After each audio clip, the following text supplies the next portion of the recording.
পদ্মনগর বিলেতে শুধু পদ্মফুল ফুটবে, আর কিছু থাকবে না। বক্তা চরিলামের নবনিযুক্ত মণ্ডল সভাপতি তাপস দাস। চরিলাম বিধানসভা কেন্দ্রের সর্বশেষ বুথ 44 নং কমিটির উদ্যোগে সোমবার বিকেল 4টায় পদ্মনগর ভিলেজের অঙ্গনওয়াড়ি স্কুল মাঠে ভারতীয় জনতা পার্টির উদ্যোগে অনুষ্ঠিত হয় বুথ ভিত্তিক সম্মেলন এবং নবনিযুক্ত মণ্ডল সভাপতিকে সংবর্ধনা সভায় উপস্থিত ছিলেন চরিলাম ব্লক অ্যাডভাইজার কমিটির chairman Jaklu Debbarma, vice chairman Rammohan Debbarma, জনজাতি মোর্চার সিপাহীজলা জেলা সভাপতি কানুরাজ দেববর্মা। অনুষ্ঠানে সভাপতিত্ব করেন 44 নং বুথের বুথ সভাপতি অরুণ দেববর্মা। পদ্মনগর এলাকার বিজেপি দলের দীর্ঘদিনের কর্মী নিরু দেববর্মার নেতৃত্বে হয় এই অনুষ্ঠানে রিসা দিয়ে নবনিযুক্ত মণ্ডল সভাপতিকে বরণ করেন এই পদ্মনগর ভিলেজের বিজেপি দলের নেতৃত্বরা। আলোচনা করতে গিয়ে মণ্ডল সভাপতি আরও বলেন, সবাইকে নিয়ে কাজ করে সংগঠন এবং দলকে মজবুত করতে হবে। পদ্মনগর এলাকায় বিজেপি দল যথেষ্ট মজবুত এবং শক্তিশালী সংগঠন এবং দল করতে গিয়ে কোনো ধরনের সমস্যা হলে হোয়াটসঅ্যাপে আমাকে মেসেজ দিলেই হবে।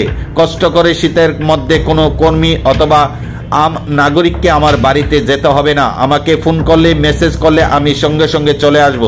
দল আমাকে দায়িত্ব আবার দিয়েছে, আমি সবাইকে নিয়ে চরিলাম বিজেপি দলকে আরো শক্তিশালী এবং মজবুত করব। শুধু বুথ ভিত্তিক সম্মেলন এবং মণ্ডল সভাপতিকে সংবর্ধনা অনুষ্ঠানে ব্যাপক সংখ্যায় উপস্থিতি ছিল কর্মী সমর্থকদের।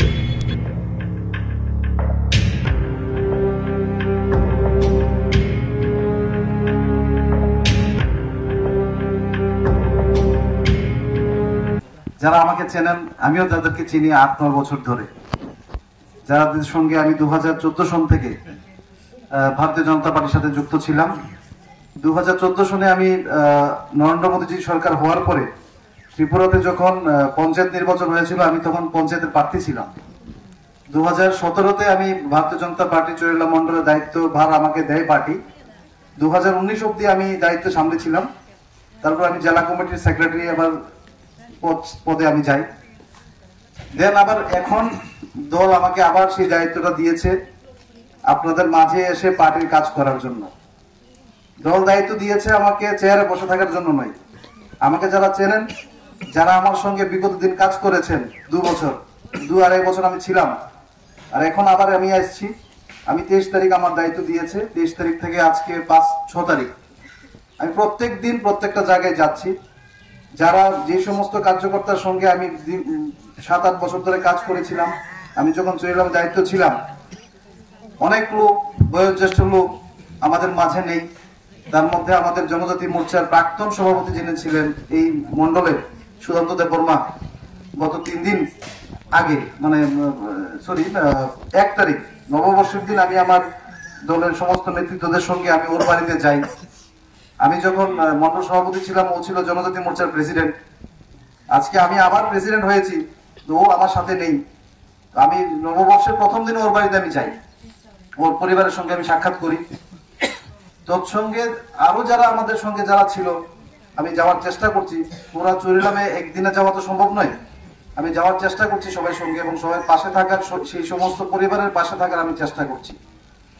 আমি আবারও বলছি, আমি চেয়ারে বসে থাকার জন্য আমি এখানে আসিনি। আর এই পদ্মনগরে আমি বহুবার এসেছি নিরুর সঙ্গে, নিরুর বাড়িতেও আমি এসেছি যেখানে বুথ মিটিং গুলি হতো। পদ্মনগর আসলে এটাই ভালো লাগে যে এত সংখ্যক জনজাতি একটা বুথ থেকে বেরিয়ে ভারতীয় জনতা পার্টির সাপোর্টে খুব স্ট্রং জায়গা, এটা আমাদের, এই জায়গাটা আমাদের ধরে রাখতে হবে। আগামী দিন এই অঞ্চলের, এই পদ্মনগরে যাতে পদ্মফুল ছাড়া আর কেউ না থাকে, ঠিক আছে? তো আমি আজকে একটা নিউজ একটু পরে আপনারা দেখবেন, অনেক সময় অনেক নেতৃত্ব মন খারাপ করে ভারতীয় জনতা পার্টি বা দল ছেড়ে অন্য দলে চলে যায়।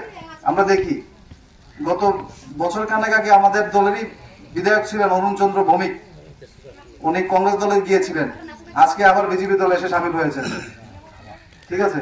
তো আমাদের ভারতীয় জনতা পার্টিতে এরকম একটা আধ্যাত্মিক বিষয় বা আমার একটা পারিবারিক, মানে মনের মিল হয়ে যায়।